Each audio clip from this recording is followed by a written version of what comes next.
So thank you. Joining our third session, this session in person at Shanti Deva. So I'm delighted to be here and thank you for joining online as well. Great to see all of you.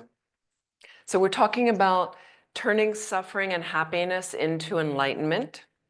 From Jikme Tenpe Nyima is the text that we've been using. We've been reading through it, which has been really nice. It's a pretty short text. And just as a refresher, we've been working on taking suffering as the path, which is split into relative truth and ultimate truth. And we don't really have enough time to really fulfill this teaching the way I'd like, so we can always do it again, more slowly. It'd be really nice also to do in a retreat type setting. Maybe that's the thing we do at Garrison as a little treat, so then you can have more time to do these exercises, more time to do some meditation and things like that, because it's very profound dealing with Lojong mind training again. When we were working with some of the examples, the techniques I had asked you to work on this week, and just to give you some refresher is,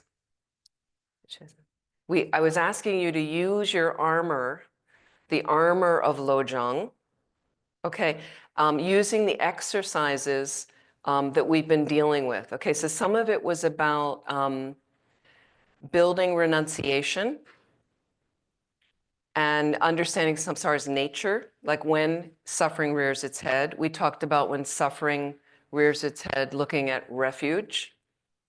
Okay, looking at dispelling negative emotions like arrogance. So this is what suffering is useful for. Okay? And what happens is suffering appears predominantly because we're too focused on ourself. Too focused on ourself. So what's really important right now is starting with a proper motivation for our evening and thinking about bringing bodhicitta into everything that we do in this tradition. It is the foundation, the crux of the Mahayana tradition, which is our tradition. And so thinking how if I can learn to not only train, but through training to control my mind, that helps me lead a more balanced, adaptive, flexible life.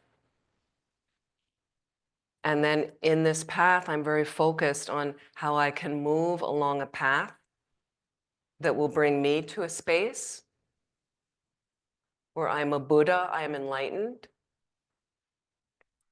The reason we'd like to reach that space is that I'm unlimited in helping all living beings. I'm unlimited in perfectly serving all living beings, okay? And that's the source of your happiness. That's the source of our happiness. Okay? So let's just take a moment, you can close your eyes.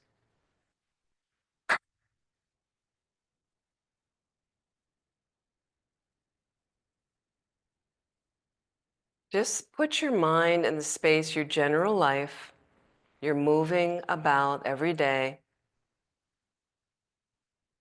moving through all, just a myriad of activity.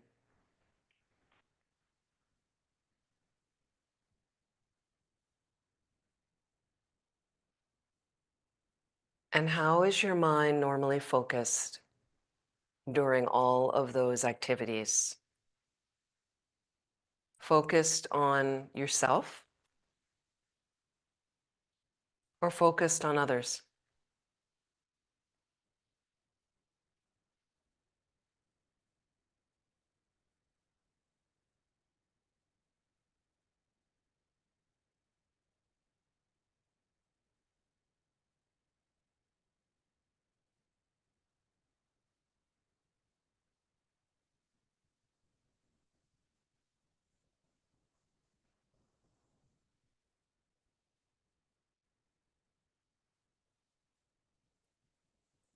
Lojong is a constant adjustment until it becomes automatic.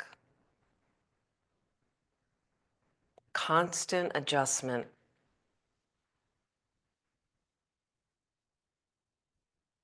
Because the more I'm focused on myself, my needs, my wants, which is often the standard experience for sentient beings or ordinary beings. So those are beings that don't have an enlightened consciousness.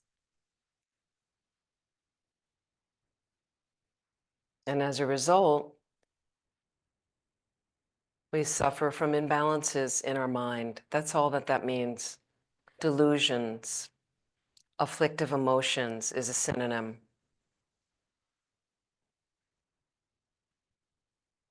And because of those, we think too much about ourselves. We suffer. And then we don't know how to handle the suffering properly. So this is a text about better handling the suffering according to a relative truth and an ultimate truth, and better handling the happiness when it comes. So take a moment right now, setting the proper motivation in your mind, in your heart, feeling that if I can somehow start to train my mind in a more beneficial direction, with less overemphasis on myself, much more consideration of others' experiences, of other beings in our spaces. And as it helps me grow in the direction of enlightenment quickly, because people need our help, can I reach that space of Buddhahood to benefit all living beings? Can I get together tonight for that purpose?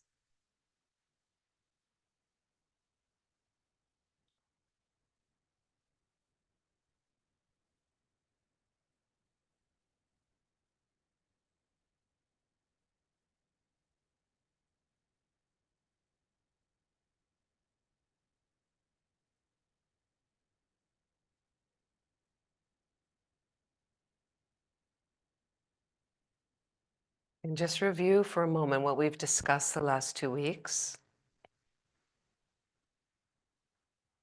of how when I suffer, what if it reminds me of samsara's nature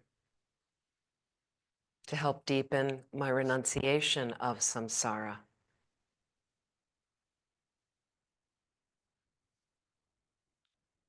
How has that worked for you the last 2 weeks?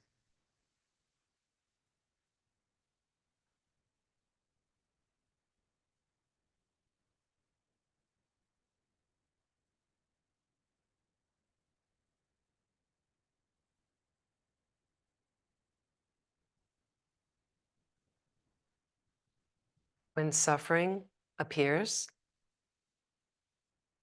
just think, when I encounter suffering, what are my coping mechanisms? So what sort of refuge do I have?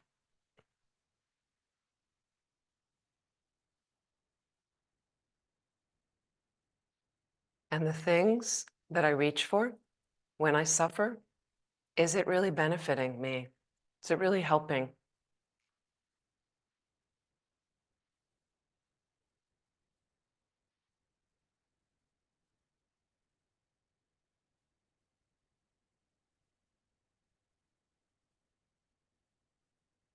When the suffering comes, can it lead to more humility, bringing me down off my high horse now and then, helping me consider others who suffer the same way around me or suffer worse?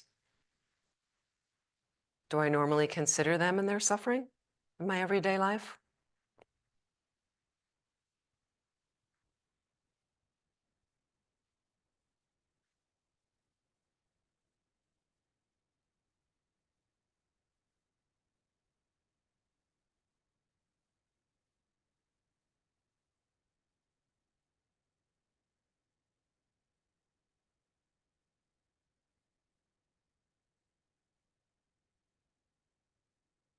What about suffering as a purification of negative karma? Have you reflected on that the last couple of weeks? Has that been helpful?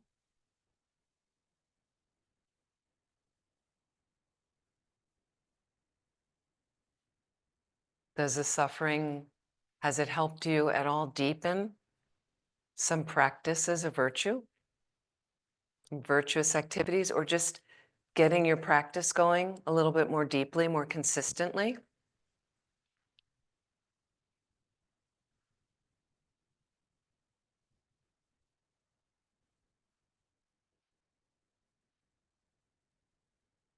And what about helping you generate more compassion from your suffering?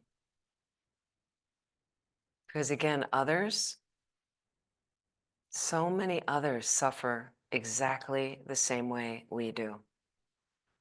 Same things happening to them. Some of them, many of them, so much worse than us.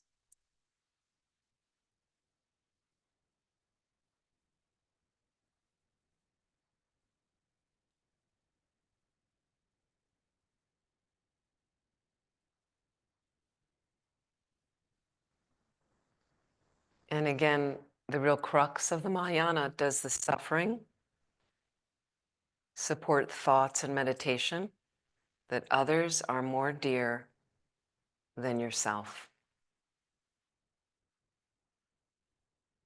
So the fact that you suffer to begin with is a result of cherishing yourself more than others since beginningless time, is what Buddhism says. That's where the suffering comes from. So can you direct more and more energy to thinking of others, helping them, considering their experiences?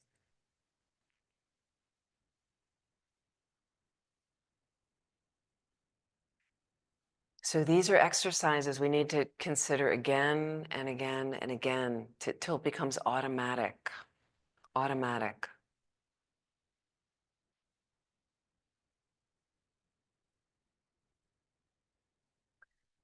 So we are now at the bottom on the page of, we've just finished basically the relative truth. So Sunny, do you want to share the text? Can you share the text for the people online and also the people here? I know some of you may have to look behind, but I'm going to read as well. Okay? So you want to go down a little further.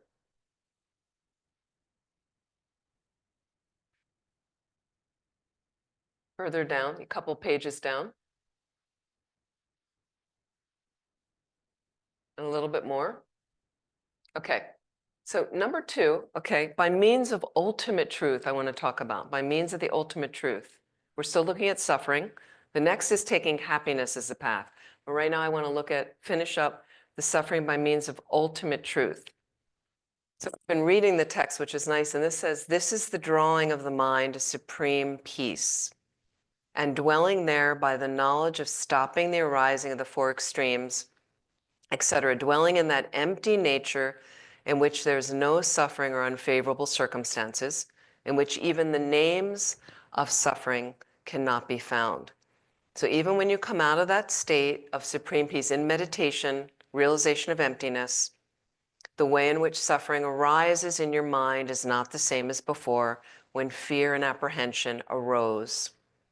These you must overcome by observing them as being hollow, merely words. So I'm going to come back to ultimate truth regarding suffering and happiness.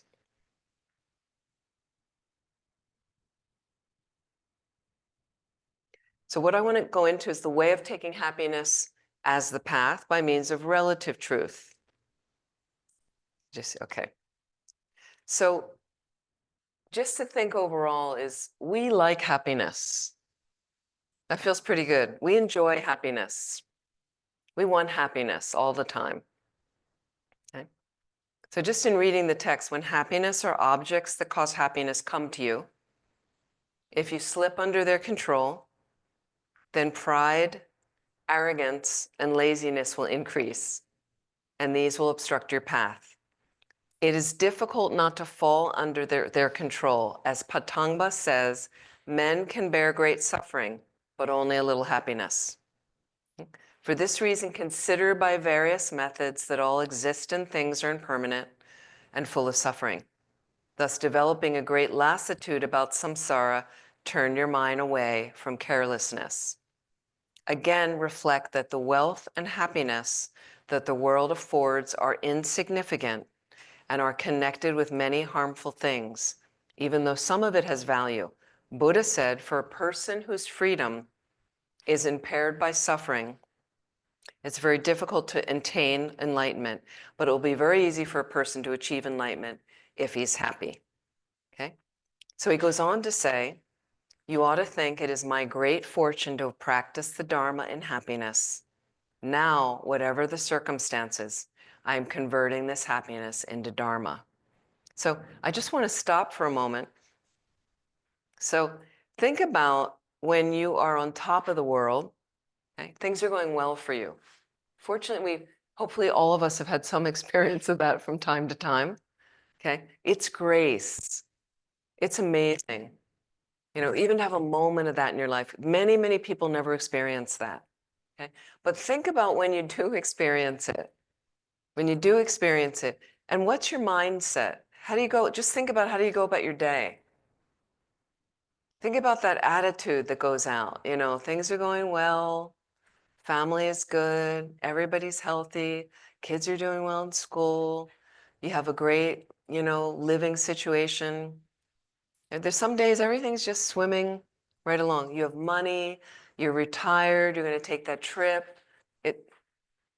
It's great. How much are we considering others in those spaces? And so sometimes it gets even more elevated, even, well, and then there's this kind of, not because, everything's great, everything's wonderful. For me, samsara is such a roller coaster. So for me, I have moments, and I said to some people, I was even hesitant saying this, but I have said, some people have asked me about the last year, and I was gone out of the country for about 9 months. And it was a lot of hard work the last year. And a tremendous amount of hard work. But I signed up, it was everything I wanted to do. And I did everything I wanted to do this past year of what I had planned of these retreats and things. And so when I really look back, getting through it, and I have said to some people, I think it was one of the best years of my life. Okay, but I know that when I have years like that, then the next year comes and it's all headed downhill. And I know that the reason I had this really good year, is I just went through a previous couple years before that were not so great. Okay. But I also was using it. I was trying to use it as much as possible. And as inane as that couple of years went, where I was really looking at these scenes of trying to help this Dharma center and thinking, what an interesting projection that is coming back to me, right? That with so much pain and confusion at times, but then I thought, this is such great purification. So when it does sail downhill, it's such great purification, really, that it can get you into some really positive thing. Then the positive thing will manifest. Okay. And what I've learned over the years from past arrogance, where I was on top, everything was great, and then I've learned like how my feet just got kicked out from under me. And so it's kind of, I looked at the last year, even though I also did work very, very hard during the last year, which gives me good satisfaction. Like you feel like it was worthwhile. Like I did something, I think it was, good. It was some good virtuous stuff, some imprints. Okay. But what I've learned from just life experiences is not to get too cocky about it. That it was so great. We did this. Okay. Because any moment, the foundation in samsara is shaky. It's flawed. Okay. So you think about your happiness like that, like wonderful. We had a wonderful day. I have some good health right now. Things are going along well. Every day, I'm like, all day long, really, I'm like, thank you, thank you, thank you, thank you. Seriously. I mean, it can be as simple as I took the Amtrak train here. I got the train. It's very pleasant. I find the train so civilized and pleasant after a lot of flying. I'm so tired of flying. But, and it's so easy and it's so nice. And you get out and there you are on the station. It's, you know, and I remember I got out and there are train accidents. And I got out and I was like, thank you, thank you. Thank you for delivering me safely. You know, there were a few obstacles, nothing insurmountable. Great. Okay. So the night before, I came up yesterday. So we had terrible windstorm. You had it in New York, right? We had it in Pennsylvania. Where I was living, I mean, I live under a tree that my father planted 70 years ago. But I have it trimmed, the tree, right? It's very expensive to have this giant tree trimmed at this point. But branches were landing on the roof. I could hear these loud boom, you know, and at one point I phoned my brother and said, and I was working upstairs and I said to him, I think I better go downstairs in case the roof, you know, in case there's an issue, right?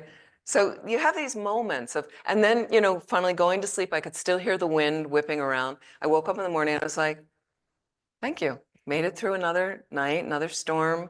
I'm alive. Do you ever have that grace in the morning? How wonderful. You wake up in the morning, things are functioning.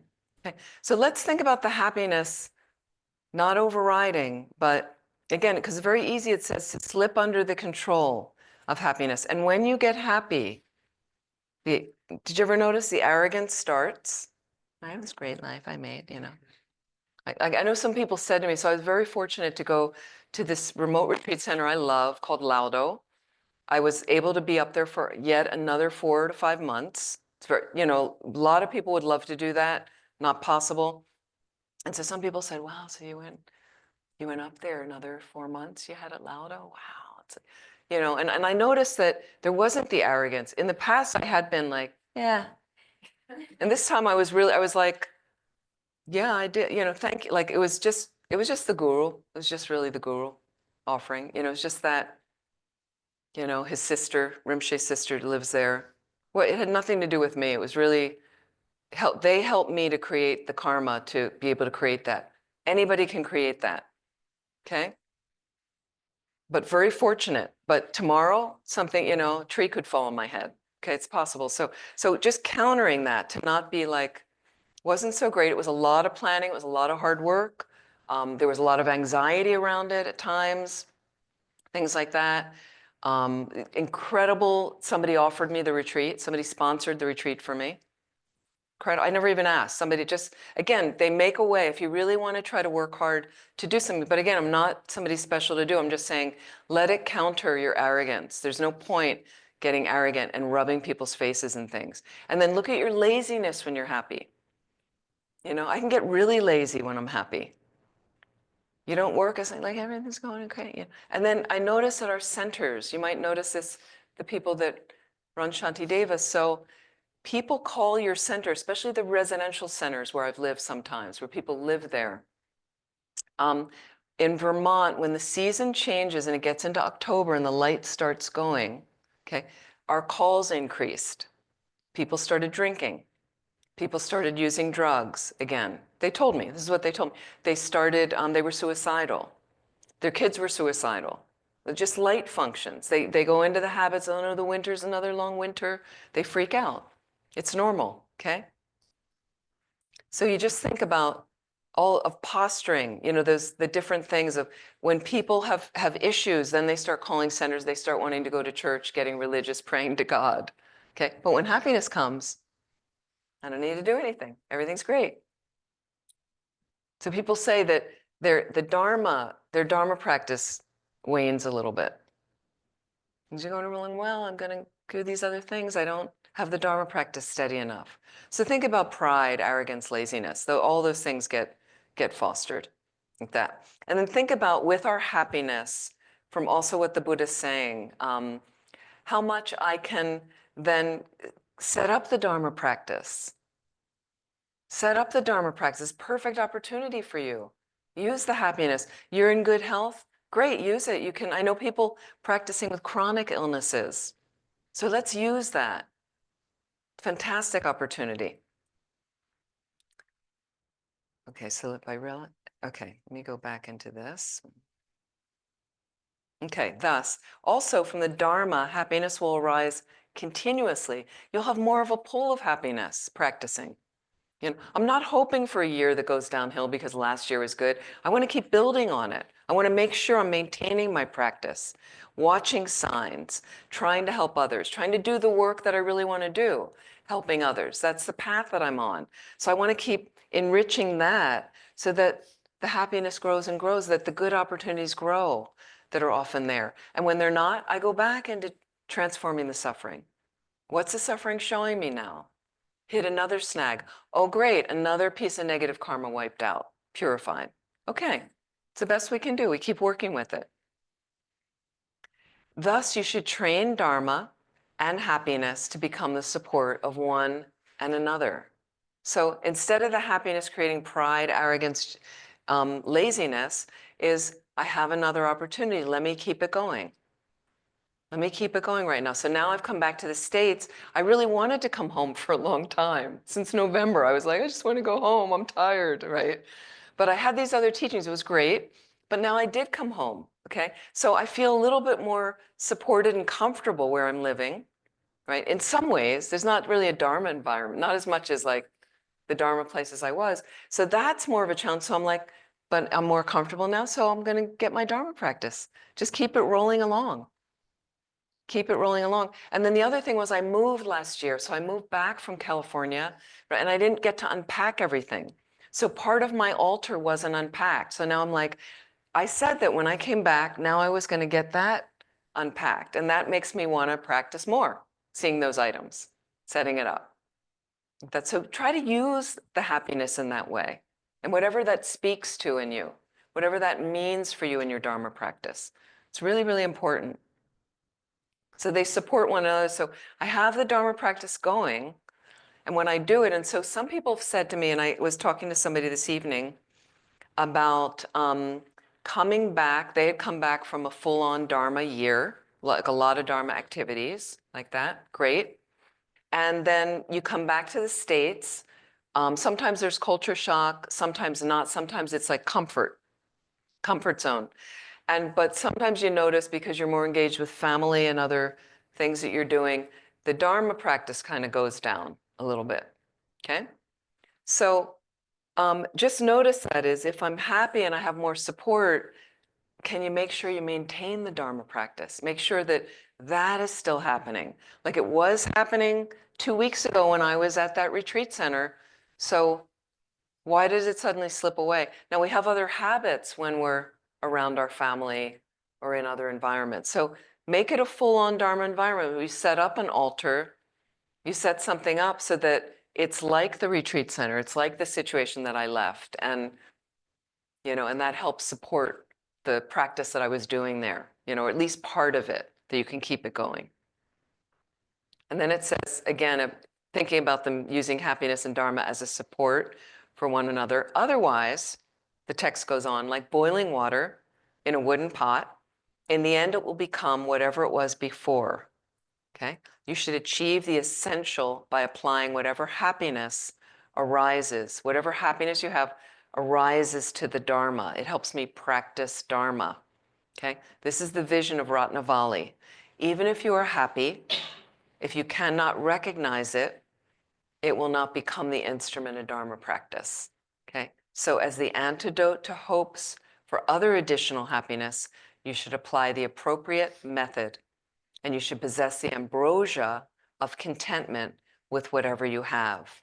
So sometimes, and somebody was just talking to me about the political situation in the world right now, here in the States, let's say, and someone said, well, yeah, now that we're here, people complained a few years ago, a couple years ago, let's say. But now they're looking at that and saying, well, we didn't know how good we had it. Okay. So sometimes you don't recognize a level of happiness. And one of the downfalls I find in our cultures is certain people, not everyone, some people complain a lot. And we have everything going for us here. We have a lot of ease and comfort in life and incredible opportunities and advantages. But we complain.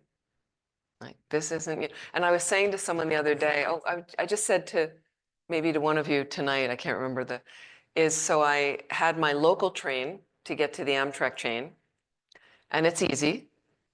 And the center is very kind. They want to reimburse me for these trains. And now my local train is free for me, okay? So, and I couldn't get that local train yesterday because of the storm the night before. So all the trees were down and I tried to call in the morning to check the schedule. I went online and running is normal, they said. And then I get to the train, taking a taxi, an Uber to the train. I get to my local train and it's not running at all. It's not happening. It's not going to get me. And suddenly I'm like looking and I'm like, I'm going to miss the train to New York. So I ended up having to take another car to get to that train, which costs more than my ticket to New York and back. So again, first world problem, right? Not really anything much to complain about. It's a kind of a funny story, but we complain all the time. So we don't even realize we're happy. Okay. So first it's recognizing, and again, just basic gratitude slots us into that we have a good situation right now. If you wake up in the morning, and some of you, I'm just looking around the room or looking at the Zoom of aging populations that some of our centers have. But for me, at this point, waking up in the morning and suddenly you have that first moment where you realize that the body and mind is functioning relatively well. Like suddenly I'll notice I can move my leg in bed or I can stretch and my mind seems to be functioning. I seem to know who I am. That's a really good thing. I'm really happy about that. It's pretty simple, but the thing is a lot of people take it for granted. And you just get up in the next moment and then suddenly illness comes and you're really taken down. You didn't realize how good it was, or you're still kind of whining about, oh, my day, and and it's amazing what's functioning. It's amazing what opportunities we have every day, even just to get the motivation going for your whole day to unfold with this motivation as the foundation, a bodhicitta motivation. So just getting that going out of the gate, hugely helpful, that right away the Dharma gets launched from my waking thoughts. So the more you can pattern that, habituate yourself with that, then that's what we wake up with. And that's what you go to sleep with, a motivation for sleeping. And then sometimes it sifts through your dreams that you'll end up with these Dharma thoughts in your dreams. And that's when it gets really, where you realize it's really cycling much more automatic like that than the other habits that take us over, the delusional habits that take us over. So we try the best that we can. There are other ways to take happiness as a path based upon the instructions of training in bodhicitta, and by remembering the kindness of the three jewels. But for the time being, this is sufficient. As in accepting suffering as the path, in the case of happiness also, you should alternate the practices of purification and accumulation of merit in a solitary place. So he's just adding on to this at the end is don't forget the basics. I think what most of us are doing on this path right now, at whatever level that you're at, is some people ask me about tantric practice and do you have a realization of Mahamudra and have you practiced this and did you do a Guhi Samaja retreat and have, all these other things that are wonderful to do. There's no problem. But the main thing is what most of us are doing is you need conditions to sweep away the negativities. You need to spend time doing practices that sweep away negativities. Prostrations to the 35 Buddhas does that. Vajrasattva practice. Some people do that every night. I do it every night. Vajrasattva practice sweeps away. We've done it many times in here. And many other purification practices of our 9 preliminary or nundro practices that we do, okay? And some of those preliminary practices help us accumulate the conditions to practice. So they bring good conditions for us. Mandala offerings create wealth in your life. If you need that to support your Dharma practice, great. Offering water bowls. So there's water bowls here on the altar, I believe. Yep. And if you can do them extensively, you can do a small set on your altar every day. I know people that had full-time jobs and they set out in the morning 25 bowls. They did the practice there's a booklet on how you do the practice effectively. It's not just about setting them up. We're going to offer 25 bowls, set them up nicely very happy. They had a little rejoicing. Off they went to work, came back because they were working in an office, came home, and they did it. They had dinner. They did another 25 bowls. 50 bowls a day. After 6 years, that's 100,000 water bowls, right? You want to do 100 bowls a day? 3 years it'll take you. So and that creates prosperity as well, and it creates a flow of dharma. So these are conditions that accumulate merit. So we need to purify negativities and accumulate merit or positive conditions. Then it says, lastly, in a solitary place. In a solitary place. So as much as you can, try to think about setting up conditions now to do some solitary retreat. So first you'd want to start with a group retreat, like a weekend group retreat, a week-long group retreat. Sometimes you can take yourself away to one of our centers, Vajrapani Institute in California, or Milarepa Center if they offer something like that in Vermont. There's other centers like that. Shantideva's done some garrison weekends or things like that. You experience you're away from your environment, sessions are led, you learn that. Then you try a weekend on your own. You can do stuff at home. You can try a weekend at home. Problem at home is there's other distractions. But I've done some retreat at home, but again, I live alone at times. Live alone at times. Then if you like, Milarepa Center, they have cabins. You book a cabin. You try a weekend. You get a little program. There's Lamrim retreats that are mapped out. How do you do it? Things like that. And you spend some time alone and you look at your mind and then you see what kind of work you need to do. A little bit more. So the solitary place helps. And some of these nundro can be done in solitary conditions where you're just doing that full time to get a chunk of them done. Some people have interest to do that. I just spoke to somebody today that said this summer, they're very much like us from our culture. This summer, they're signed up to do a 3-month Vajrasattva retreat at our retreat center in Dharamsala, India, Tushita. And some summers they offer a 3-month Vajrasattva retreat. If you don't have the summer, January to April, Kopan Monastery every year offers a Vajrasattva retreat. Please try to do that before you die in this life. Okay, it's like an essential. I know it's 3 months. You go, I can't get 3 months off. I would try to make the plans to structure. Think about the next year, the year after that. Figure out a way to somehow spend a little bit more time in retreat. It's really, really powerful for your mind. By means of ultimate truth. Okay. Oh my goodness. No, we have an extra till 9. That's right. Great. Okay. By means of, you will understand happiness taken as the path by means of ultimate truth by understanding the previous case. So that's why I want to talk about ultimate truth related to both of these.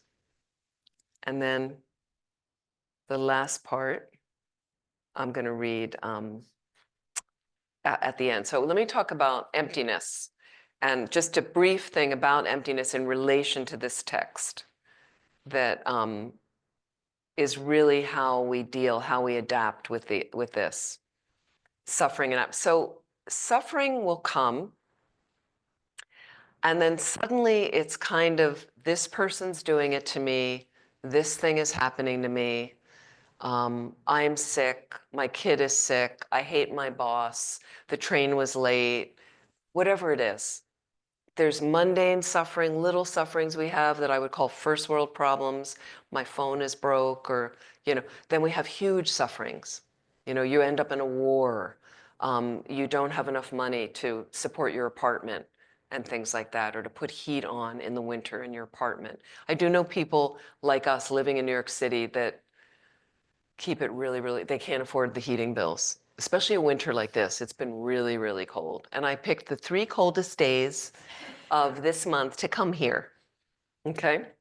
So just think about the situation when suffering comes and how it solidifies in your mind that it is the boss, it is the work, it's my partner, it's the neighbor next door that I can't stand, it's the car that I hate driving, public transportation. That I was on the subway in Philadelphia the other day.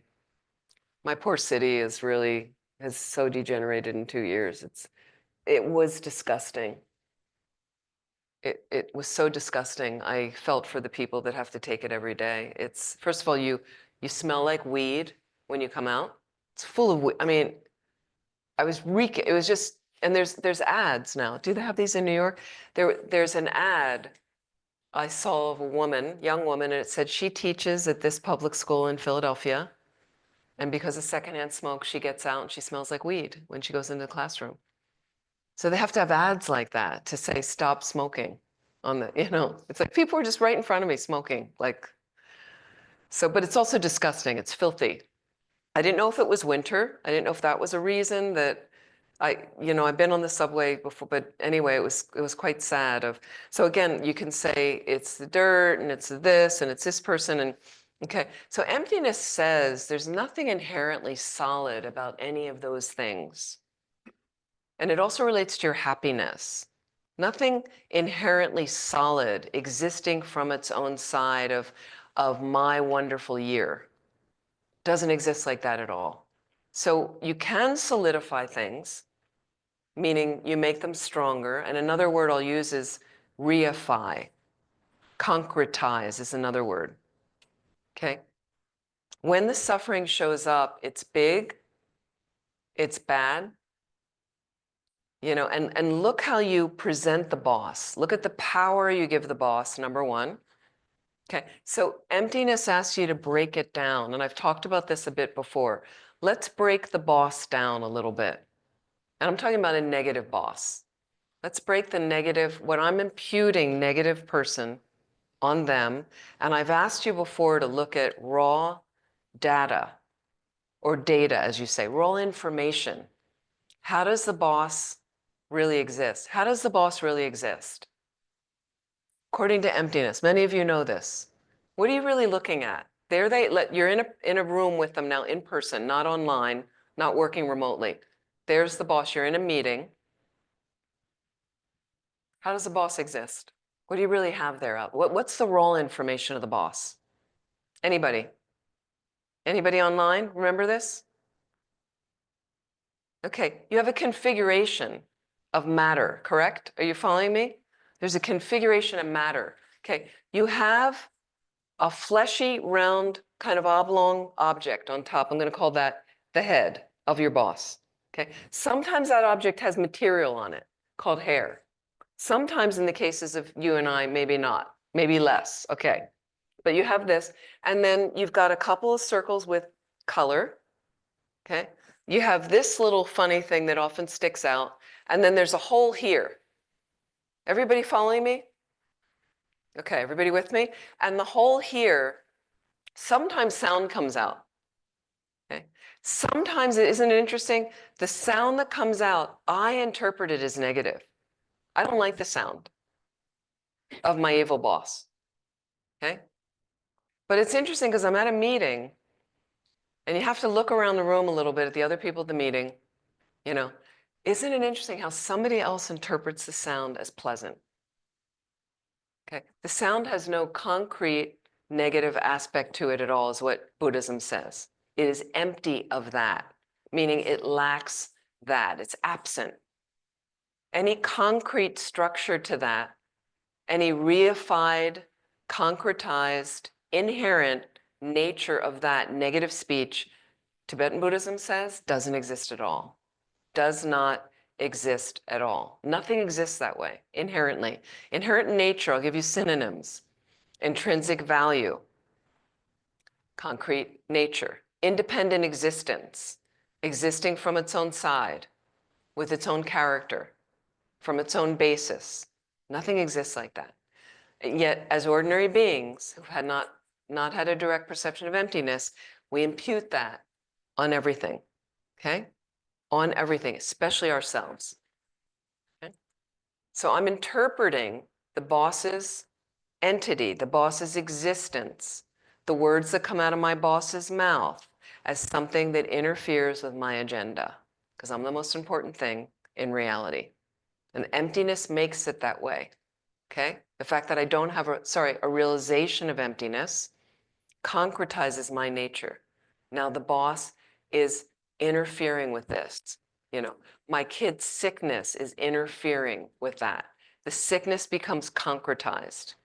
It's not. Karma is operating. And karma means something from my mind gets projected out there. In this case, on the boss. Projected onto the boss some negative activity I did before with my body, speech, and mind. Okay. Causes an appearance from my mind to project. The negative stuff's going to project suffering for me. So now it's projected, just happens to be a condition that the boss appears, projects negativity on this boss, and then we go from there and I suffer. And I don't like them and I concretize. Happiness is the same. Positive experience arising in my consciousness that's imprinted in my consciousness simply from positive things I've done in the past with my body, speech, and mind, imprinted in my consciousness, and then imputes some positive situation. My wonderful year, like that, suddenly manifested, okay? Because it all comes from the mind. Lama Zopa Rinpoche's main teaching of the last few years, everything comes from the mind. Everything comes from the mind. I created this. I created my boss's negativity. I'm not laying a trip on myself. This is just reality. I have to wake up to it, okay? So if I see a negative aspect of my boss, I have to take some responsibility and say, it's just coming from my mind because that person really likes them. That person, if you want to go on and create the picture of the boss, then you have a longer torso and you have 4 appendages, right? And it's covered in cloth, and that's your boss. That's the raw information, right? There's no inherent evilness to this person because you have one perspective of them, but somebody else has a totally different perspective because they're empty of any inherent nature, any intrinsic value, any concrete quality. They don't have any of that. But the mistaken mind, which is one that doesn't have a direct perception of emptiness, doesn't know that, doesn't see that, doesn't understand it. So then I concretize horrible on this. It's the same. If your child gets an illness, they have some karma to experience that. And then you have karma as a parent to have that situation with your child. Okay, so instead of railing against it and yelling at medical staff and why did this happen and this is horrible and creating a lot of anxiety in the family, you get the treatment, you deal, can it be treated? Can it be worked with? There's people that lose their kids to cancer. The kid goes through intensive cancer treatment, sometimes comes out the other side in remission. Great. Okay, but they go through incredible suffering. And there's some parents I've seen and they waltz along working with the medical team, trying to be kind, trying to be positive, having moments they break down in tears, that's okay, but they keep moving along, trying to be supportive of their child, trying to give perspectives of how their kid can look at this. Sometimes they survive, sometimes they don't. And there's other people railing against the system, blaming everybody. Why did this happen? And again, my kid, as if your kid is concretized again. So even the words my, mine, all those things create this heavy thing on my room, my car, my computer. I even said to somebody, a couple people I was talking to today about, and then you come back to your space, and I had this thing about my space, as if there is anything that exists of my space. It really doesn't exist that way. So the more for me, because I'm all over the place of staying in different people's places, different beds, all these different things. Fortunately, when I come back to the States, one of the things is try to get my body back together. It takes time, so I go to a chiropractor. A guy in my community, chiropractor, that a wonderful guy, and I'll come in and I'll say, yeah, there's a lot of different planes, trains, automobiles, beds. People put you in guest beds. They're so kind, very kind. But they have a fold out, in a guest room, a fold out couch. How many of you like to sleep in sofa beds with that wonderful, rod iron bar that goes right diagonally through the middle of it? Some people, I'm a little bit like, I wonder when she last slept in this bed. The host, like, what can you do? You can't say anything, And then you get up in the morning, how did you sleep last night? Just great, I mean, I'm grateful to have the bed, but it's different. So, you come back and they fortunately, this wonderful person who helps put my back together. It's great. I'm glad that I have that option, that opportunity. Okay. But again, there isn't this thing. So and then I laugh at myself about my space. It doesn't exist. And the more I let go of it, the happier I fly, the happier I am. It's just like whatever people want to give me, I'm grateful. Thank you. Generally it's warm, it's relatively comfortable, it's safe, it's amazing. Amazing like that. Okay, so we do the best we can, but you need to understand this imputation. We're imputing on stuff, we're projecting, labeling constantly on that external thing. So it helps you break it down. If you're in a meeting, you don't like the coworker, you don't like the boss, you don't like your neighbor, and you just realize for a moment this suffering doesn't exist concretely at all the way I think it does. Doesn't exist. I'm creating it for myself. And the more I grasp around it, and the more that I cringe around it, okay, or resist, or makes me suffer even more. If I just realize there I am in the thing, the boss says this thing, they're cutting my budget, or they're slashing it by half, or, and yes, I will participate in what I feel I need to do for my department, right? But I'm going to do it constructively. I'm going to do it with compassion. I'm going to try to understand why my boss feels they need to do that. And as skillfully as you do it, the best thing is to try to create a healthy relationship with your boss, because they're less likely to slash those budgets of the people they like the most, like that. I've had this thing with a little bit, I don't do it all the time, but I try to do it. When I'm going for a medical appointment, I got in this habit of sometimes I just bring a candy bar for the doctor, or I don't know, I just like, and it's not really, there's no other intention. It's more just like, especially if when I get to know the doctor, when I come back, I'm like, oh, and one of them I brought a little primrose plant. Like it was the end of February in Pennsylvania, and it was the end, but somehow I went by this place and I went, oh God, it's like spring. And it was still cold and wintry, but I saw this beautiful, and I went, I'm gonna go to the doctor, I really like her. But, and then she told me the next visit, she goes, I had that plant going for a year in a pot. She goes, I love that. Like it, so then you create this relationship. So, and then sometimes I brought, they often have an aide in the room or somebody taking notes that gets you ready, and so I give them a candy bar. So I come in now and they're all happy to see me. They're all going to get me that special appointment or going to take the extra time. I didn't really think about it for that, but it works, just that little bit me seeing them rather than just, oh, the doctor. And, you only get your 9 minutes, basically. You get 9 minutes in the States, it's like, I always have like, where some people have a list, so I have to quickly go, oh, wait, and what about that, but again, if you create these healthy relationships, but if you create them genuinely, I'm not doing it to get favors. Because I care about these people. I feel like I really do care about them. So they feel that and people respond to that, and I know they care about me. I know they try. I think they really try. I think the system doesn't really work in the States, unfortunately. I'm really seeing that now. Oh my God. It's just been amazing because I just got into coming back into new medical system.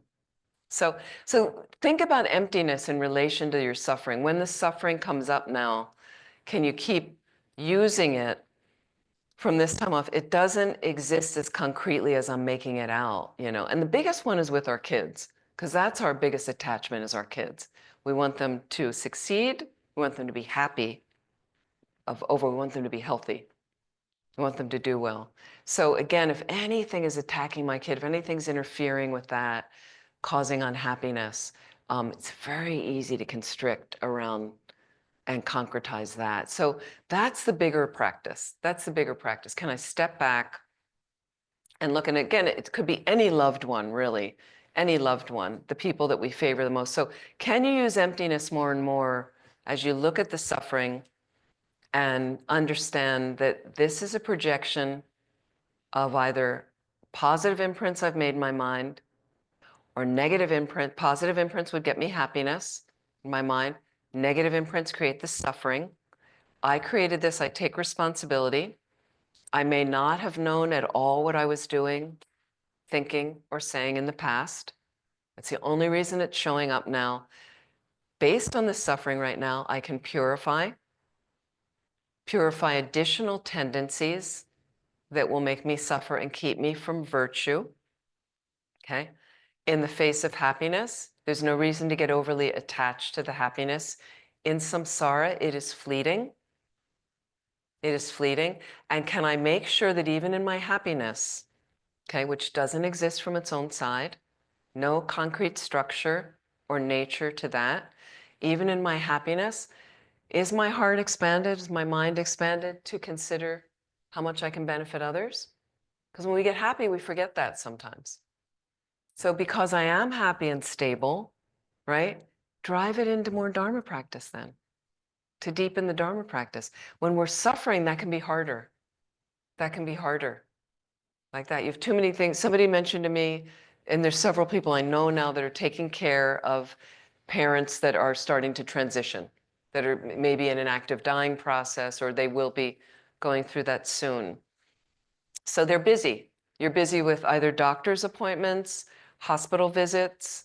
Maybe they're in a nursing home where you're going to visit every day, to sit in a room all day with them. It could be a hospital room where they're coming in with tests all the time and x-rays and medical teams, and the person's not very clear and you're trying to make the best decisions. So again, can I keep my mind and heart open in the space, to be able to help with that? But then I have more limited Dharma time, I might say. Okay? So when you're happy and things are going well, use the time then. Use the time then. Essential.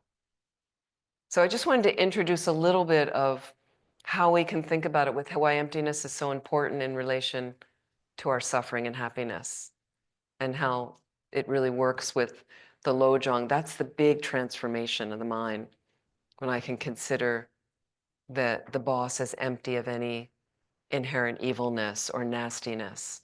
Um, whatever is presenting itself out there that I'm not feeling comfortable with lacks any inherent nature of discomfort like that. It's simply projection that's showing back to me from my mind like that. Let me work with it as compassionately and skillfully, so that I don't create any more negative karma, and that I can create some very positive situations for myself. Let me go on with the text. When you are suffering, we can come back and we'll take some questions as well. When you are suffering, if you cannot practice Dharma by means of that sorrow, and when you're happy, if you cannot practice Dharma because of attachment to happiness, then it will be impossible for a chance to practice Dharma to present itself. So if you practice Dharma, there's nothing more essential than this understanding. So in some senses, and right now a lot of people ask me about, what do you do in these really challenging times?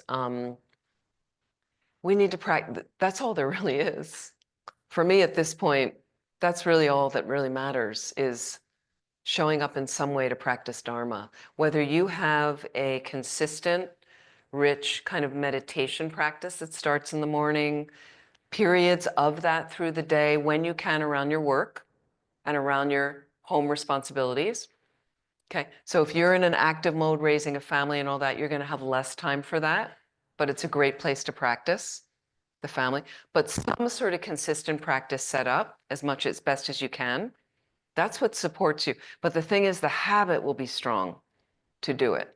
The habit will be strong. It can adapt based on different situations that you're in, but the habit, the consistency is there.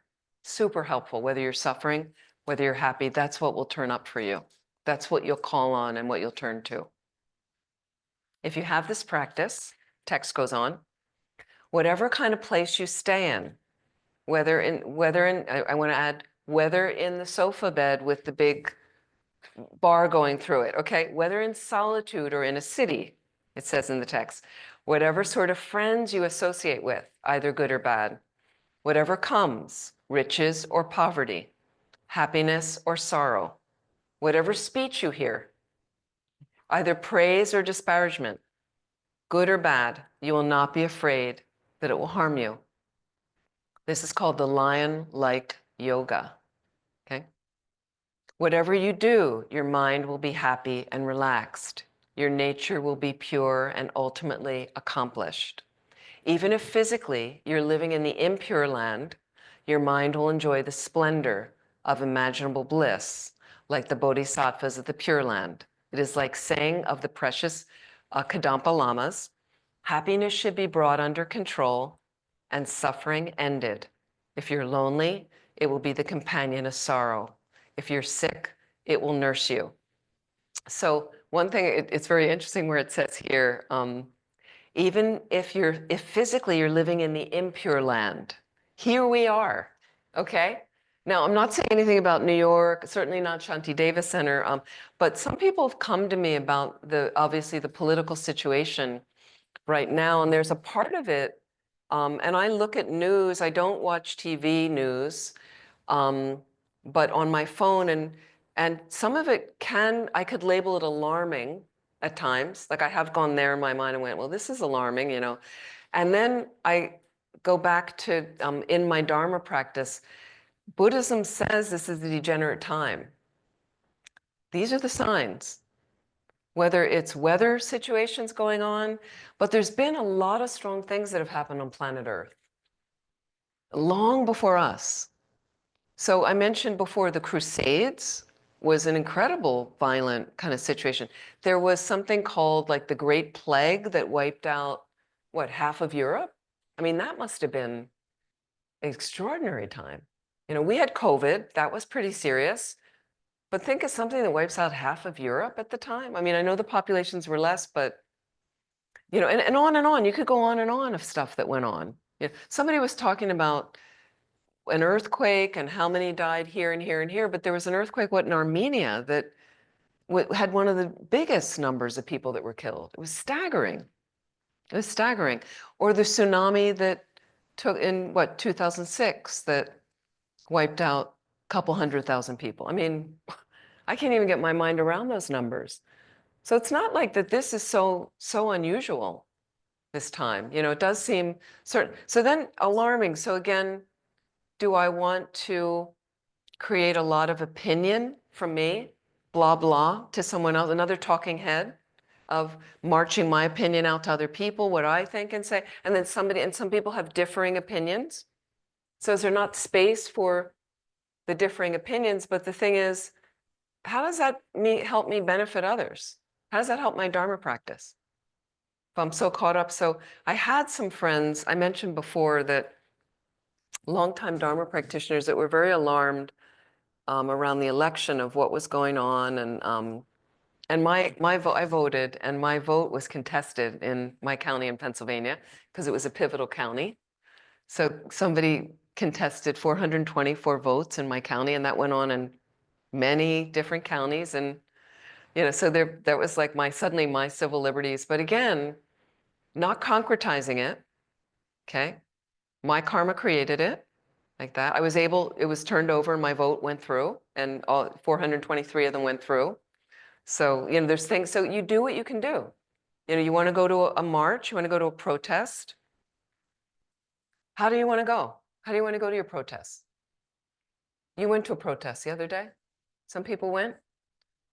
Did you have a motivation? Did you like think about it before you went? Like a little bit, set a motivation? What was your motivation? Can I ask? Added to the body, add to the numbers? Motivation? Pretty much the same? To show up? Yes, yeah, if you're not gonna, yeah, people that want to show up to say, I want to participate, you know. But what about people that don't want to participate? So that's another view. There's some people more silent that go, you know, no, I don't want. So we all have these differing ideas, right? But sometimes I've gone to protests. I've mentioned this before. I've gone to protests, and people, even some people I went with, full of like hatred and violence, like angry. You know, I don't want to go to a protest with anger. Like that's where the whole thing gets fueled. So can I maintain like a kind of loving, compassionate composure while I'm there? Like, can I think about connecting with people in a healthy way? There may be some people that have really different opinion with me. how would I like to connect with them? Like, but the other thing is you have to understand what catchwords in your speech if you want to dialogue with them. So I did this in some interfaith work I'm doing in Pennsylvania, and we did exercises in how to avoid the terminology that triggers somebody else, that triggers someone else. So that was so helpful for me to not say the word conservative to someone or liberal to someone, because it puts them in a box and they may not see themselves in that box. And then they go, well, what do you mean? What are you calling me? And then they posture. You see the whole body thing.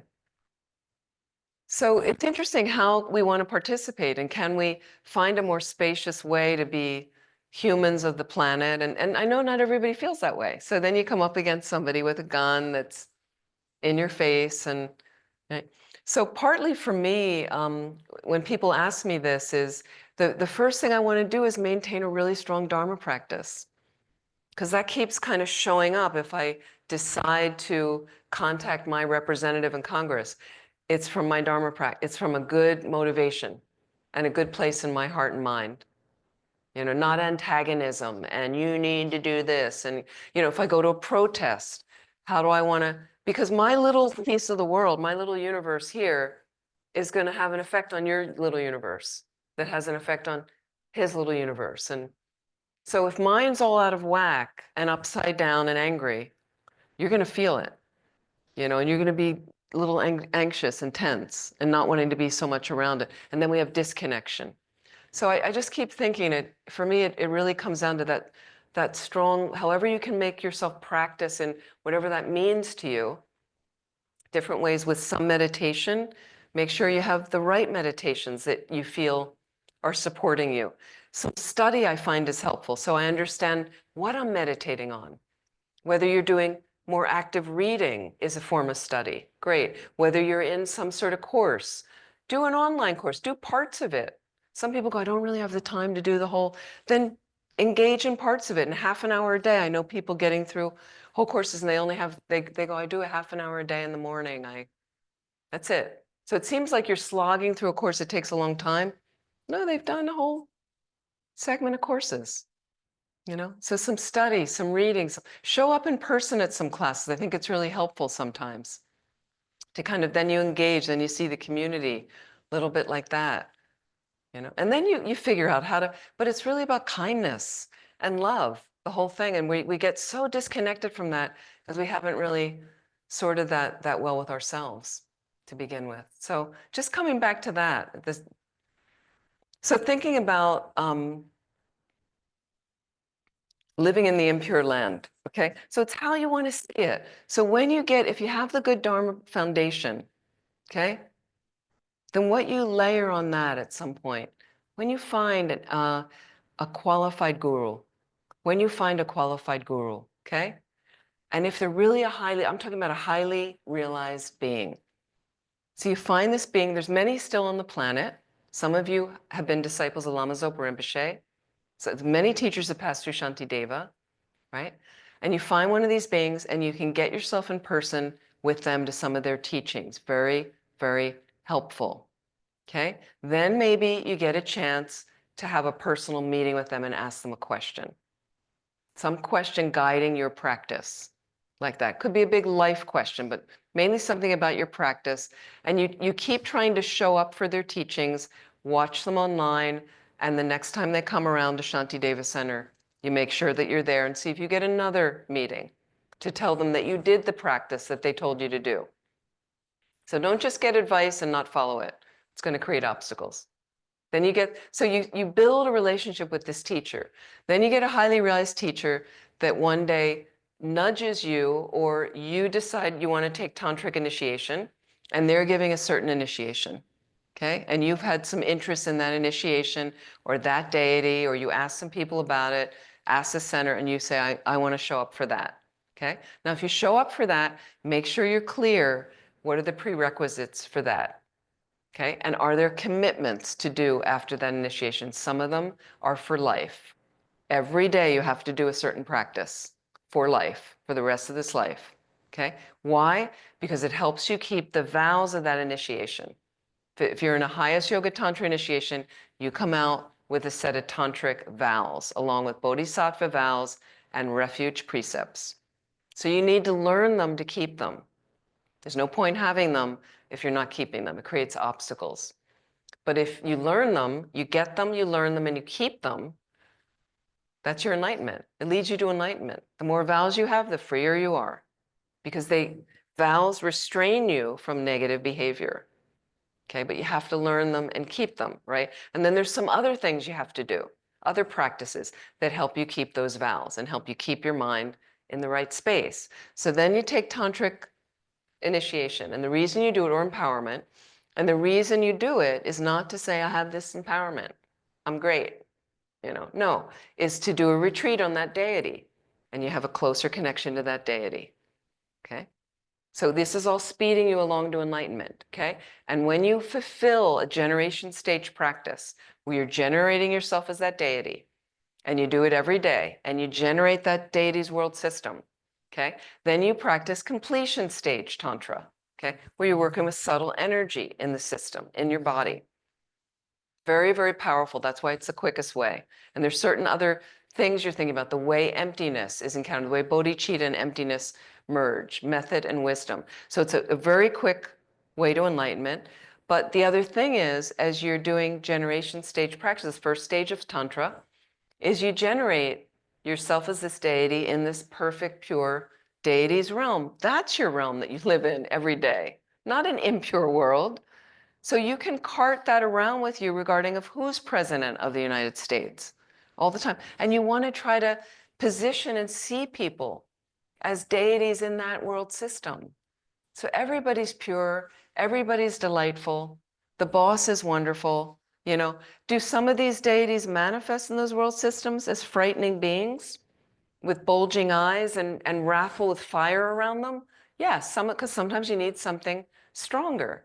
Well, that can be your boss sometimes manifesting like that. That can be an illness that manifests, that gets your attention a little bit more clearly. And those things are wake-up calls for us. A little bit, it's like for me, I sometimes feel like when I'm really suffering or one of those things comes, like the Buddha's grabbing me and going, hello, what are you doing right now? What are you doing right now? Where's your presence of mind right now? And you find out sometimes that it's not very good. I was like way over here. And then it's kind of like, okay, come back here. Here we are. You're in your deity's pure realm. Okay. So again, you need to go through the stages. You need to get proper initiation only with a qualified teacher who can do it.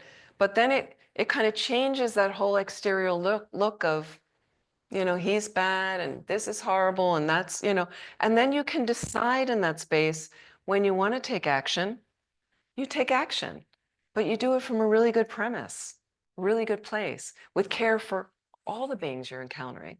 Does it make sense? Makes sense? You try your best. We just try our best. And before you have a Tantra initiation, you try your best. You just keep setting that foundation up because Tantra will come if you're really sincere and really making the effort. The right teacher will come along, the right time, you'll be ready, you'll want to do it, and suddenly it all starts to come together. But we need to make effort. We need to make effort in getting that foundation established. So let me just go on before I want to finish this. Okay, for example, goldsmiths purify gold by melting it, and by rinsing it with water again and again, they make it flexible. It's like that with the mind also.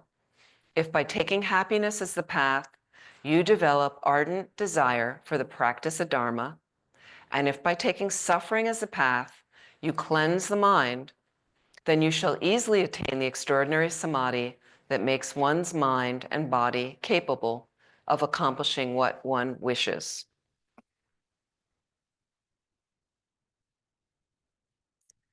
There's just one more page. I understand this alone to be important for the method of perfecting moral discipline, the root of the virtues.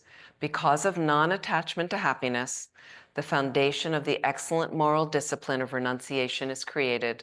An absence of fear of suffering will perfect moral discipline. As it is said, giving is the basis of morality, and patience is the cleanser of morality. So morality is a basis of the 3 higher trainings. The 3 higher trainings are because you have ethical conduct, meaning if you don't lie to anybody, first of all, you don't really need to remember anything, right? If you don't lie, so it's easier as you get older because you can't remember anything anyway. Okay. But ethical conduct, you're not cheating people, you're not lying to people, you're not stealing from people. You live a relatively good life, like an ethical life. And as a result of that, your mind is calm. So what you can build on that is a good basis of shine or concentration, meditative stabilization. So when I meditate, it's easier because my mind is pretty calm. I'm okay. I've got my eyes open. You may have many things you're dealing with in your life that are serious, but I can do it in a better sense because I've got the ethical discipline and I'm going to build some concentration on that. The reason I need concentration is to direct it in meditation on emptiness, to get emptiness directly. Those are the 3 higher trainings: ethical, conduct, concentration, and wisdom. Okay. So they're talking about that of partly, and then it also talks about here, it touches on the ethical morality being one of the 6 perfections. So giving is the first perfection, perfection of generosity. Okay. And it being a basis of good morality, which is the next. So morality comes next. So you want to have good ethical conduct. And generosity creates a flow of all the Dharma to flourish in your life. Okay. And then from the giving, I developed this basis of good morality, ethical conduct. And then the next perfection is patience. Patience, the fact that I can bear up under harsh circumstances creates a very clean situation again for me. That people that are not patient, they get angry, they yell at people, they say the wrong thing, they do negative acts. Some people kill in the face of tremendous anger and stuff. So again, think about patience as that cleanser of creating that stable basis of morality. He goes on, by training this way now, when you reach higher paths, then it shall come about, as it is said, you shall realize that all phenomena are like an illusion, and that your births are like entering a garden. It will be the same in times of prosperity and decline. You will have no fear of defilements and suffering. Here is an illustration from the life of Buddha.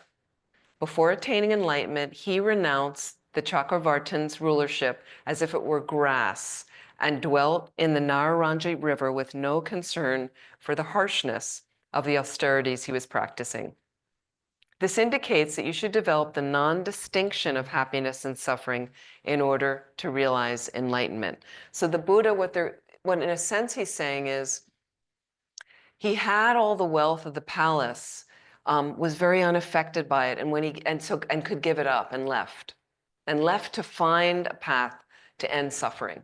That's what he was motivated by. Once he encountered suffering in its forms of an old person, a sick person, a dead person. Okay, and then upon encountering a spiritual mendicant, decided so there is a path to figure out an end to this suffering.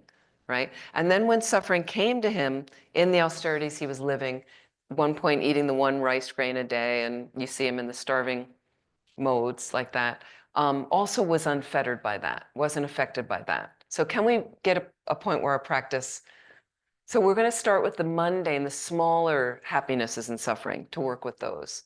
And that's what we can kind of do at our level. And then after he attained enlightenment, the chiefs of men and gods, up to the highest realms, placed the Buddha's feet on the crowns of their heads and offered him respect and service for all the needs of comfort. On the other hand, the Brahmin Brajavajra abused him with 100 scoldings. A Brahmin's daughter slandered him with accusations of sexual misconduct. He ate rotten horse fodder for 3 months in the country of King Agnidatta and so on. But he remained without any alterations of mind, high or low, just as Mount Sumeru cannot be shaken by the wind. This indicates that you should make no distinctions between sufferings and happiness in order to act for the benefit of others. So again, just using the Buddha as aspiration, as a symbol of how he was unfettered by that. But why don't we start with the smaller sufferings and happiness that we can work with? But just thinking about, like for me, one of the beings that I think of so much as His Holiness the Dalai Lama, and whom I was so fortunate to meet November 15th, up close and personal, the highlight of last year for me, clearly.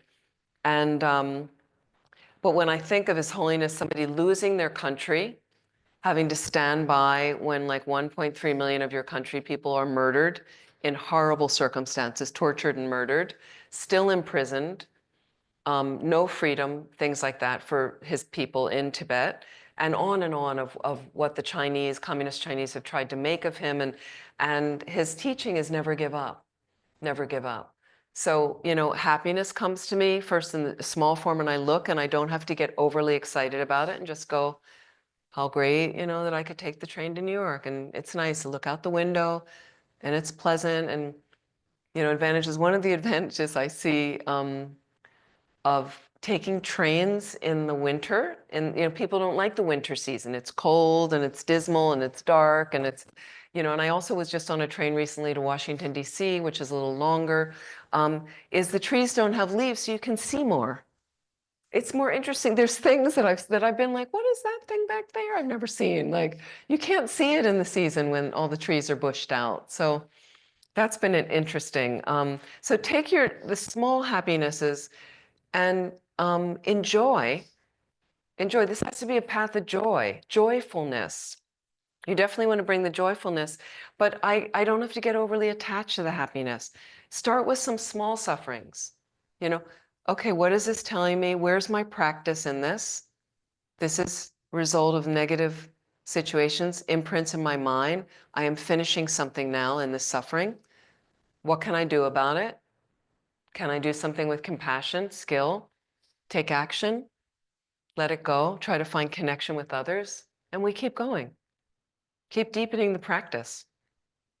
And then just in conclusion, it says it is appropriate for this doctrine to be taught by those who are like the Jowo Kadampas and who have a history of not crying when there is suffering and of having great repentance when there is happiness. If a man like me teaches it, I am afraid of the contempt of my own tongue, but with the aim of myself achieving the habit of equal taste in different circumstances, I, the old beggar, Tenpe Nyima, have written this at the forest of many birds. And then Lama Zopa Rinpoche at the end, when a problem happens, think, this is the blessing of the Guru, purifying me by finishing my negative karmas and training my mind in Mahayana thought transformation in order to achieve enlightenment for the sake of sentient beings. This is giving me the opportunity to develop my mind. That concludes the text, and I'd like to say just for myself, I am really, you know, as Rinpoche would say, a Mickey Mouse delivering this, such a low-level being seriously to give you this teaching that was given to me by my teachers, but just at least a first pass for us, and I hope it's beneficial, and I want to just ask if anybody has any questions, please. Yes. Sorry, yes, microphone. Thank you. And we'll also take questions online. Well, I think first of all, thank you so much. Meredith, Merry, like Christmas. Truly such a blessing. I've really enjoyed this. I was wondering if I could get a clarification around intention setting because I feel like I owe you an apology because when you said to me when you asked what was my intention before going to a protest, I had a loose aspiration, but after I said, you know, I wanted to add to the body count, what have you, I just went, was that an intention? Was that a formal cognitive process of me really trying to act skillfully beforehand, or is it just kind of me wafting through life, loosey-goosey, going with the best of intentions? But I'm sorry, so I'm quite stressed because I would never want to misspeak.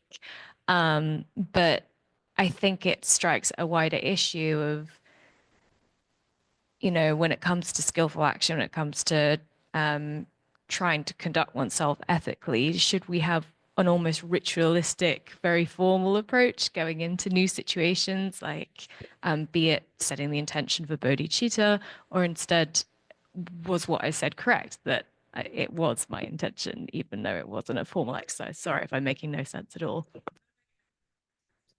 Apologize at all. Not at all. Is what's really interesting about this is what would be great is if we could get habituated more and more with constantly bringing up a bodhicitta motivation. In this tradition, that's what constantly like checking myself and checking my mind. Now, you don't need to do it formally. You don't need to suddenly stop. Wait a minute, I'm going to the parade. I need to, let's. No. But the fact that it's running in your heart and mind. It's running in your heart and mind. I'm about to have a meal. What's my intention? I'm about to go to sleep. I'm washing my face. Like can it? And it's hard to get it there all the time. It's not always there with me all the time at all. So we do the best we can. But what's helpful and something I learned in my mind was it was too.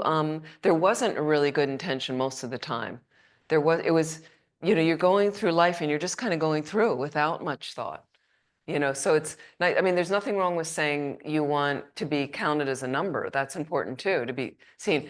But so then can we broaden and deepen to think about my path to a place where I'm perfect and can really benefit and really have this focus on others? So here's the thing, and I'm sorry, I'm picking on you, and I don't mean to because you're wonderful. It's not, but generally what happens is then somebody gets called and they realize, oh, my motivation was it. And then look how the self-cherishing ego arises and you go, and you're embarrassed and you're human and you go, I had the wrong motivation. Everybody, hey, we're all a work in progress. We're all moving along the same together. So, but I noticed that where suddenly one little thing and I think I look bad and suddenly I'll go, is that, did you interpret it? Is that and I have to start explaining myself when you don't need to do that. You're good at, it's fine. We're studying, we're trying to, so it's good for you to reflect on, what was my motivation, and it doesn't mean you have to set a formal thing, but really, and sometimes I've been on my way on the train downtown Philly with a group of people with my sign to going to a protest and just there on the train looking out the window and I'm just like, for me, this is about love and connection. I'll just have my own little thing to myself. I might be I was, the last time I went, I was with a group that weren't Buddhist. So I was, but then I could kind of say to them, hey, let's just think about what we're doing today. What are we, so you could get, but I don't want to force it on them and be like, we're all going to enlightenment to benefit others. They have no interest. They're like, what? But again, I can still like look out the window and have my own little moment and just make sure my mind, or maybe I did it earlier in the day when I got up and said, I want to go to this protest. I think it is important. I want to be counted. I want to be a number. I want to show my support. And I want to try to connect in a healthy way with people and bring as much love as I have in my heart to that and be my own little love bubble there, even though it's strong times. Then we need more love bubbles is my feeling, more love bubbles that are showing up. And if we can, so yeah, so no problem at all. Yeah.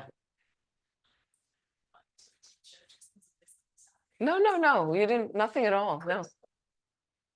Any other questions?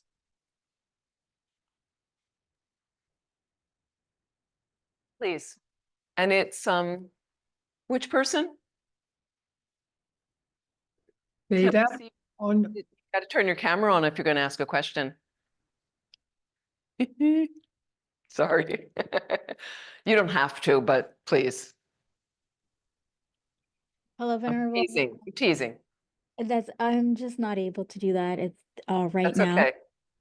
Can you clarify something, please? Because I was on the track of what you said, thinking, everything that arises from my mind. And then I brought it up to the idea in a teaching, and then it was, no, not everything is mind. So I just want to clarify, you're saying everything is mind in the Galupa tradition? In the Buddhist tradition, as far as I know, the Tibetan Buddhist tradition, everything comes from your mind. Okay, thank you very much for clarifying that.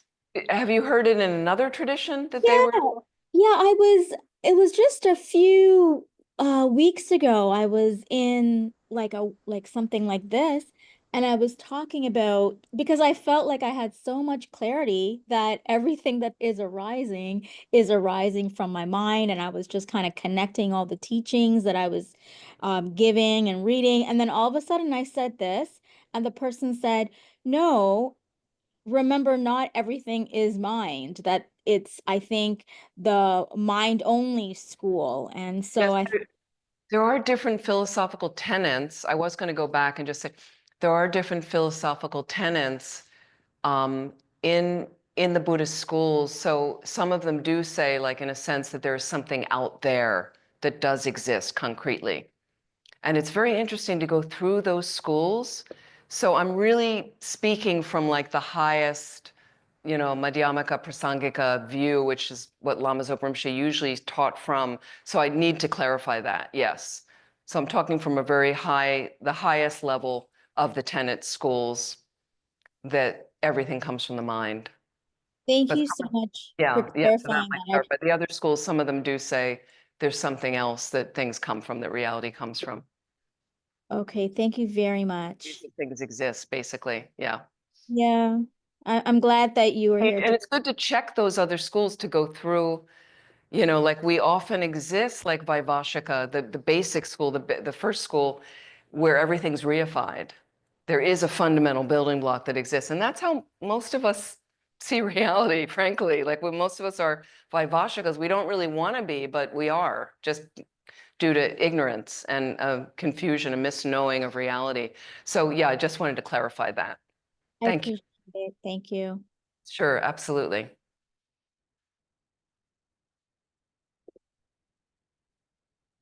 So is everybody okay? I want to thank everybody in person, especially those of you in person on this very cold night. It's very cold here. I know, Don, some of you are in Florida. I get it. Okay, and some of you are other places, but it's cold here, and it's not inherently cold, but it sometimes feels that way. But I really want to thank everyone for showing up. I'm sorry this was so brief.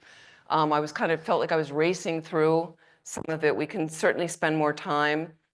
Maybe we get more time to do some meditation of some of the, formidable Lojong texts would be really nice, and some other practices. But I want to thank everyone so much for showing up in person and online. I want to thank Shanti Deva Center and all the wonderful hosts that have supported me all these weeks. Thank you so much. And I'd like to dedicate whatever merit we've created from this time, because it's really beautiful text. And I'm sorry, I really didn't do it that well. So I want to just take whatever merit we've created, whatever positive energy, and invest it in our being able to really study and practice Lojong well, and be able to create that formidable, consistent, rich Dharma practice, meditation and study practice.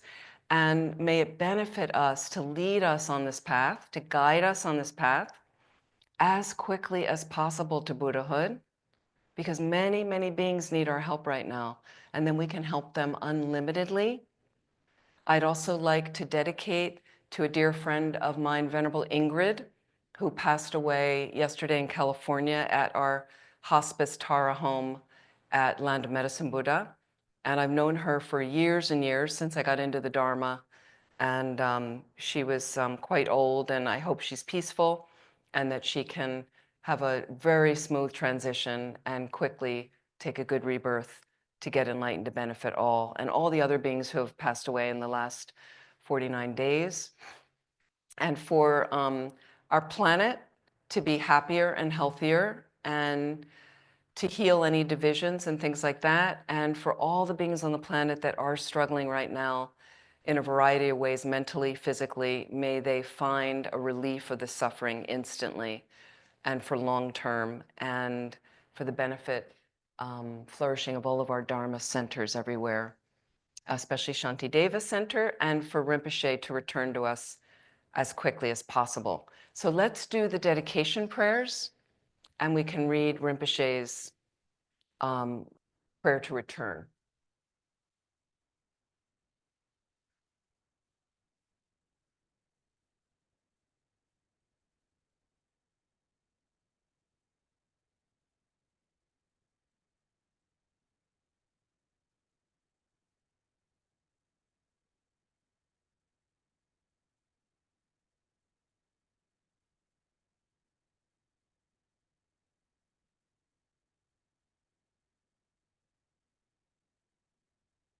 Thank you, Sunny.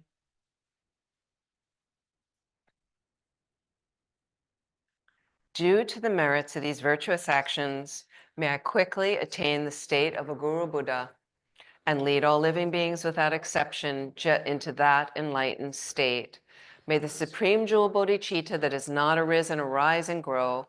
May that which has arisen not diminish but increase more and more. For the long life of His Holiness, the wish-granting, wish-fulfilling jewel, source of every single benefit and happiness in this world, to the incomparably kind Tenzin Gyatso I beseech, may all your holy wishes be spontaneously fulfilled. And the swift return prayer for Lama Zopa Rinpoche. Peerless teacher and assembly of the children of the victorious ones, Shravakas and Pratyeka Buddhas, victorious Losang father and sons along with the lineage masters, all the objects of refuge of infinite lands, please bestow the virtue and goodness of accomplishing this prayer here and now. Holding and spreading the Muni's precious and complete teachings, through explanation and practice, you wore the armor of patience that is never discouraged. Incomparable Venerable Guru, to you I make requests. While striving single-pointedly for the sake of the victorious one's teachings, the sole gateway through which all benefit and happiness emerge, and from other living beings you suddenly departed to peace. What a great loss. Nevertheless, through the undeceiving truth of the blessings of the ocean of the three jewels and the great waves of bodhicitta of the children of the victorious ones, may the smile of a reincarnation swiftly beam in glory for fortunate disciples. Thank you so much, and I hope to see you again. There's a fun little session coming up. I was going to mention, I forget, March 3rd or I think it's March 3rd. It's a Sunday. So I am teaching in Pennsylvania on that afternoon, if any, in person. But our center in San Francisco, I'm a board member, and they're doing a Women of Wisdom year. So they're starting it off with Venerable Rubina moderating, me and my dear friend Venerable Carol, who runs the center. And because we started the center and we met in Dharamsala, India in 1990, the center's having its 35th anniversary this year. So they want to do this. So she's moderating and interviewing us about how we met and how the center started, including that we were told by Lama Zopa Rinpoche to ask His Holiness the Dalai Lama for a name for the center and how that all went. So it's just going to be an hour and a half. It's very fun. And I think it is at 1 o'clock Eastern time. 1 o'clock Eastern time, and it's online, and you can get a Zoom link from Seichen Ling Center in San Francisco. I think it's on, oh no, I don't think I have it on my website yet, but Seichen Ling Center, it'll be up on that, or it might be on my website, I'm not sure. There's a lot of new things on my website, so if you want to have a holiday and come to Europe this summer, I'm leading some fun retreats over there. It's very sweet space, some of the retreat centers over there.